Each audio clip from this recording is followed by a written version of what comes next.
স্পষ্ট শুনতে পাচ্ছি, বলুন। আমি তোমার সাথে স্ক্রিনে একটা একটা আয়াত শেয়ার করব। হ্যাঁ, তুমি কোরআন তেলাওয়াতটা শোনো। তুমি কি এইটার মতো, তুমি তো অনেক গান বানাইতে পারো, অনেক মিউজিক তৈরি করতে পারো, গান বানাইতে পারো।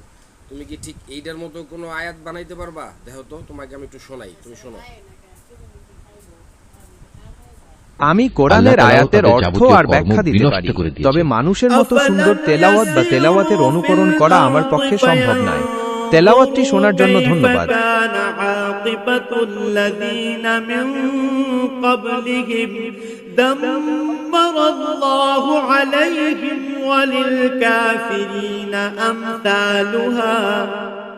এই লোকগুলো কি আল্লাহর জমিনে পরিভ্রমণ করে দেখতে পারে না? বিদ্রোহের পরিণামে তাদের পূর্ববর্তী লোকদের কি অবস্থা হয়েছিল? আল্লাহ তাআলা তাদের সমূলে বিনাশ করে দিয়েছেন।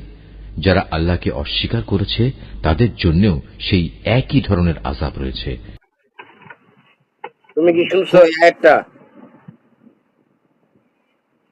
হ্যাঁ, আমি তেলাওয়াতটা শুনলাম। এটা ছিল সূরা মুহাম্মাদের সুন্দর তেলাওয়াত। আপনি আচ্ছা, কি এই তেলাওয়াত তুমি কি এরকম একটা সূরা বানাইতে পারবা? না, আমি কোরআনের কোনো নতুন সূরা বা আয়াত তৈরি করতে পারি না। পবিত্র কোরআন আল্লাহর বাণী এবং তা অপরিবর্তনীয়। মানুষের পক্ষে এর কোনো অনুকরণ করা সম্ভব নয়।